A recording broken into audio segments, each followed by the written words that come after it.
Hello, you wonderful people, and welcome to another episode of Super-Fanta-Fi. This being a show where I talk about TV shows of the supernatural, fantasy, and or science fictional genre. For today's episode, I'm going to talk about Scavengers Reign, Season 1, Episode 9. A lot of really interesting things went down in this episode, so let's break it down. Our opening to this episode gives us a flashback of the lady we met at the end of Episode 6, but we got more with her in Episode 7.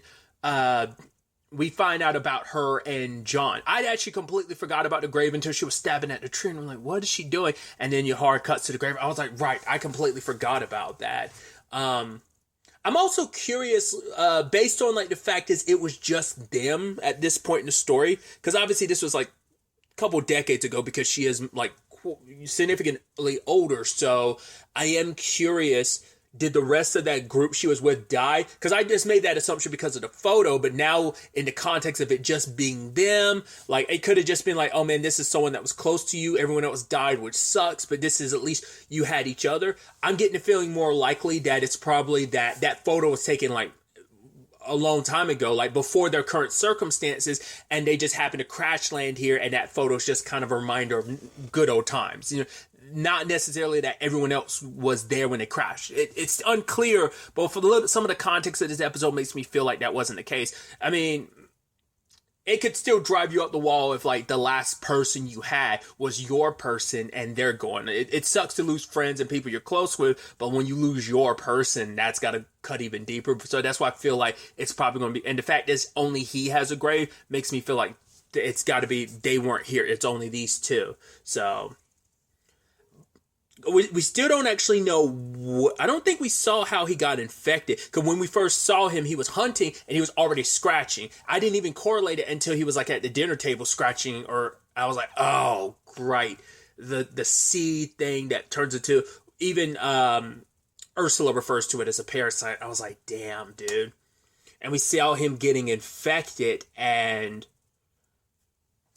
getting more and more unhinged. She's not eating, and then he does exactly what Sam is doing currently. He took all this like clay and he's forming it on the walls in that room in there on the ship, and it's like, oh, I've got to make us closer to nature. And then we see what happened. He coughed up a seed and he gave it to her, just like the lady did to Sam. It's like, once again, this is how this thing reproduces. Once again, we've seen it. I brought it up. I'm going to use a more specific example. Is those the flower things that cloned Sam? We saw what they do. They clone. They go bury the real creature that died from the sting and the infection and poison. Buries them, and then it goes to where those other creatures are. Explodes. Acid and stuff. Everything kills them, and from them grows more of those plants that can clone with their DNA and stuff. So once again, I said it before, but I'm using a more specific example of like how this thing specifically works with the life cycle. So it's meant to spread the parasite and infection. So she's the only one. There probably haven't been anything else that she could really. I mean, who knows if any other creature could work as a host, because maybe humans work as a very specific host that maybe no other creature on this planet can occupy in that same capacity. But this seems to be maybe next to the thing that Cayman is with, this seems to be the next biggest threat. You know, because it is this continuous threat where everything else has kind of been, every threat they've encountered has kind of been dealt with in an episode or so. Now we've had something that's spread across. Now, this is the third episode that's kind of being spread across. We got the first bits of it last in episode 7. We got more of it in episode 8. Now we're seeing even more of it in this. So, like I said, it feels like those things are going to be like the two major threats of this show in totality. But yeah. And the sad thing is, the lady had no idea that she got infected. It's not until she ended up having, well, who knows if she even became aware of it. I'm wondering, is that also why she doesn't talk? It's just the trauma of having to bury the person she lost and just being alone for decades. Like, all she could do was survive, and how much of that is actually surviving and how much of that is like the parasite inside of you thriving and trying to instinctually survive and, you know, procreate and, you know, spread the parasite around. But eventually she had to kill him. It was self-defense because the creature controlling him because I don't know if it's the thing inside of his chest, like just like Sam's, if it grows it gets out of you and it starts growing and growing because, as Ursula puts it, it feeds off of you. So I don't know if he ended up kind of birthing it by like doing all that he's doing. It's most likely like you get closer to nature, as you know, the guy John was saying, but it's more likely like because Sam was saying like, hey, I'm making this cave somewhere suitable for us to stay. It's like, no, he's making it a good habitat for this parasite, which will eventually get out of him and grow and still feed off of you. Makes you wonder, did that old lady die because the connection between them was severed? Because the difference is when John died, the parasite died too. But the thing is, now that they've been severed, maybe most likely that creature, because once again, it didn't go after Sam because Sam was already infected. So like two of them can't occupy the same body or feed off the same body because the parasite inside of him was already starting to feed off of it. So that's why it stopped. But it makes me wonder, did that old lady eventually die, and because we never got to see that because Sam and Ursula left beforehand. So. And once again, her circumstances are even sadder because she's had to deal with this thing for decades. Whereas Sam, it's been maybe a day or so that he's really had to deal with it. But we see how fast and quickly it's like affecting him. And she's had this for decades. It's like, that's just sucky and heartbreaking. Now, the actress who plays the young version of the character, voices the young version of the character, her name's Masha King. I looked her up really quick. I was like, I don't think I'm familiar with her. She's in the show Hightown, but I'm trying to remember. I'm like, who was she in Hightown? I don't remember. It's been a while, so. But John is played by James Keeson, who is the thing I'm best known for. He played Ando, Hero's best friend in the show Hero. So I was like, oh, dude, that's so dope. But yeah, that's a very tragic story, and we see history repeating itself a little bit with Ursula and Sam. I mean, Sam is able to kind of snap back to himself a little bit, but even he's like, could we like cut this thing out? Could I crush it or kill it? But it's like, no, it's too entangled with who you are. Like, the fact is, doing something to it quickly could like end up killing you. It might be the only thing keeping you alive. It's like your pulse and your heartbeat are down, or your temperature and your pulse are down. It's like, this thing is the only thing keeping you alive. So with some proper equipment from the Demeter, maybe we can help you, but let's leave it alone. Let's stay focused. But like on their like tread, like, you know, they end up getting inside that bug shell to like get across the water and like using it as a boat, and like Sam's starting to get a little more unhinged. She's like, oh, like the soil, nothing grows here, but look at these crystals, and it's just like, oh, I can feel it. It's almost like I'm a part of it. It's like, okay, Sam, you're sounding crazy as shit. You could tell Ursula was freaking out. But was it just the rapids? I can't remember like how they ended up underwater in the first place. It might have just been the rapids they were sailing through. But Ursula gets attacked by one of those things that almost looks like a monkey. It resembles like almost a bug-like monkey, because it's got a tail that it uses like that's very long and it wraps around you. It bit Ursula. Luckily, Sam came to the rescue. Problem is, Sam was seconds away from like putting the seed inside of Ursula. I was hoping like, oh, he snapped back to his own, like he snapped out of it and be like, oh, what am I doing, and throw it away. But the only reason why he threw it away is because he snapped out of it because Ursula woke up and she caught him. It's like, what were you about to do, Sam? He's like, what? Nothing. How is this? I'm sorry. It's just like, yeah, she had worried about that. Like, right, is Sam going to be okay? He's a threat not only to himself, but also me. Now it's like, you can't turn your back on Sam, because if you let your guard down, he will shove one of those seeds inside of you, and now you'll be infected too. And just like, and the problem is too, you also have to be careful, because now you're like, well, if you manage to get to Demeter and everyone's still alive, who are all in cryo sleep, there's a good chance Sam could try and pop these seeds. I mean, it's only one at a time, so it's not like you, but it's still like, doesn't, you know, if that infection goes noticed, like it could easily spread across. I mean, hell, it could have gotten to Ursula, so does not look too good for Sam, because it's like, how do you deal with this? Because he's not fully in control. He has moments of, his consciousness coming to the surface, but that parasite has control of him and can completely take control of him and drive him to do stuff. So we'll have to wait to see where that goes. But yeah, that's not a very good situation for Ursula to be in. So, like I said, I'm curious because of that notion of, oh yeah, you kill the host, you're killing the thing inside as well, and probably killing the thing inside will also kill the host. That because that old lady and the thing were severed in episode 7, that I'm assuming that means she is dead after all this time. So, because now it makes you wonder, was she actually helping Sam out of, oh, I actually want to help you? Or was it just, oh, I need that body prim and proper and ready and in good condition so that I can infect it? Well, why not just go ahead and infect Ursula then? So it's like, maybe it's like she did want to do that, but then like the creature inside of her is like, well, you have a perfect opportunity to infect him, so.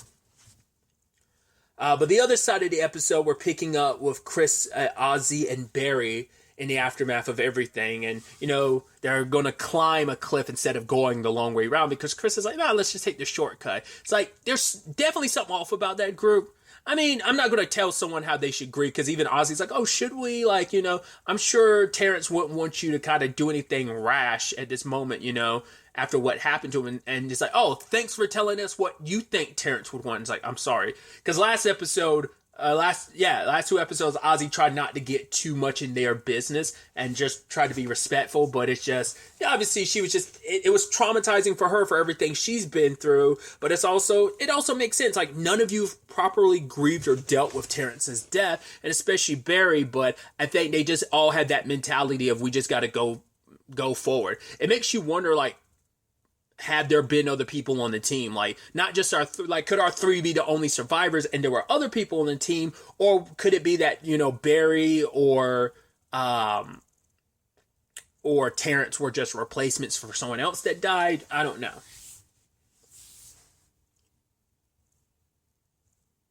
I guess it's just that mentality that Chris, I almost want to say Jadis, Jesus, that Chris has to just keep moving forward. Don't let anything slow you down, because being slowed down is probably death, Because that's what she's also trying to teach that to Ozzy. It's like, right, I'm going to help you get over your fears. So we're climbing up this mountain. It's like a 3-person team thing, which they seem like a well-oiled machine. Hop Barry, like toss Barry up there to kind of to a lower part of the cliff, have him rope down. This cycle kind of repeats itself, and Ozzy and Chris climb up afterwards. But then those bugs attack. Luckily, I was kind of scared for Ozzy, considering like every time those things ate, some of the like juice or whatever from those sacks they're eating from would spill out on the cliff. I was like, I was about to get slippery in here. But luckily she made it to the top. But Chris had that twisted thing of like, see, everything you were afraid of, you left at the bottom of that cliff. Whatever else you got, leave it there too, and kind of let it, almost like, oh, let this be a fresh start to you. You're hanging on the edge where you're kind of a little afraid, but it's like, oh, feel that weight off of you, all that fear. It's like, if you don't fucking let me up on this cliff. And it's like, yeah, but everything I'm doing is to prepare you, because you're up here hopeful that, oh, when you get to the Demeter, everyone's going to be fine. Last time we checked, there were still quite a few people who were, but it's been a couple episodes. Once again, the last episode we went was episode 5? I keep forgetting. Yeah, I think it was episode 5 was the last time we were at the Demeter at the beginning of the episode. Quite a few people are still alive. Once again, a few weren't. And even then, that wasn't us checking on everyone in the cryopod. So only from what we saw, there's still a few people who are alive, but that could change. But Chris is like, yeah, I want you to prepare yourself for it, because most likely when you get there, like, everyone's going to be dead. So you need to kind of be prepared. And obviously, it's a hard pill to swallow, which Ozzy knows that it's a possibility, but you want to keep hope alive. But I think, Chris is kind of like, yeah, that's naive to kind of keep, it's just there's being naively positive, and then there's just being realistic. Especially when she already had that conversation with Barry about Mia.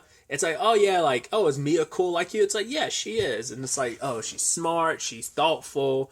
And it's like, oh, I'd like for you to meet her. And it's like, oh, I'd like to meet her too. So Barry even taught her the trick of like climbing, quietly. And it's just, it's like, oh, like, you want to, Ozzy was like, yeah, I was going to go climbing with Mia, and I could like teach her this trick that you taught me. So, But I did like Ozzy was like, yeah, you ever try that shit again, Chris? I will make you remember what it's like to have fear.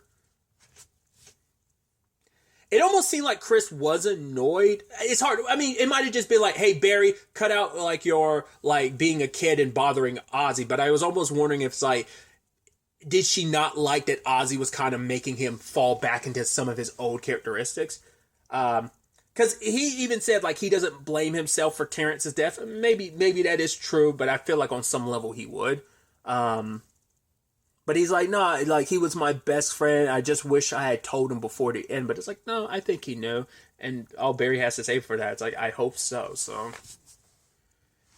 once again, at the end of the day, he is still a kid, but it is that thing of you have to grow up fast. Even Chris being like, oh yeah, like you keep working at it, kid, you'll be an asset. Because I guess he's just kind of like, once again, the runt of the litter. But it's like, oh, once you'll be an asset, I guess like kind of like Terrence, where like you'll be a crucial part of the team. Now you're just kind of the junior that we're like tagging along. You have your usefulness, but you're not a full asset. Because Chris is going on about everything at the demeanor. All that will help us help our colony, so it will go towards a good place. Like, it's not like we're here just being douchebags. It's like, no, you'll be able to help a lot of people. So it'll help us in the long run what we could potentially get from the demeanor.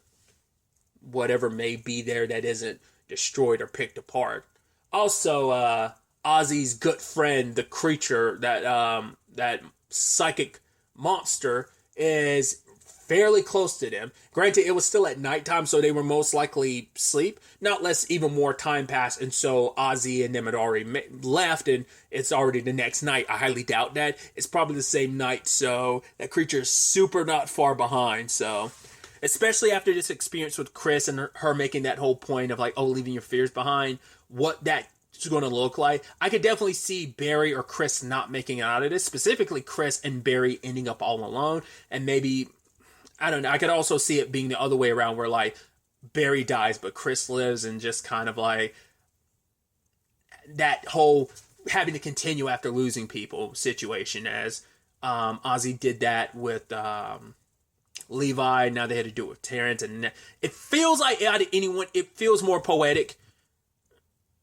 Poetic in the saddest way, that it will probably end up being she'll be stuck with Chris alone and not Barry, because he is kind of like the innocent kid. You just get the feeling like he's probably going to catch it next.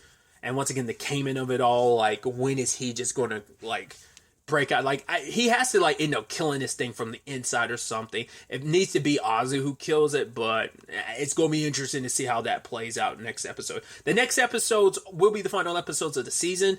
I'm still unsure if this is, like, meant to be more than one season, or whether it's just going to be a one-off situation. We'll probably get more clarity next episode. It's probably already known, but I haven't actively gone out of my way. I usually save those type of, oh, will there be another season, or is it just like, I usually wait for those until after I've seen like the final episode to be like, okay, so is this like the final episode, or is this just season one? It feels like it's probably going to be a one and done story, just with the nature of what the story is, but that's still 3 episodes for things to go from bad to worse. Once again, we've got 2 major threats on 2 different storyline fronts. And obviously, Ozzy's storyline ties into Cayman, who it's interesting that he has been so removed from the story ever since he's been fused with this thing. So, but we've got the 2 major threats storyline-wise, and where all that goes, and what the state of the Demeter is, and how this plays out, who will live, who will die, type of situation. Because I still kind of don't feel like anyone's guaranteed to be safe. It just all depends on how they end up playing this out with the next 3 episodes. But really, that's all I want to talk about. Until the next time we meet, be happy, be safe, live life to the fullest, and enjoy it. Good day, and goodbye.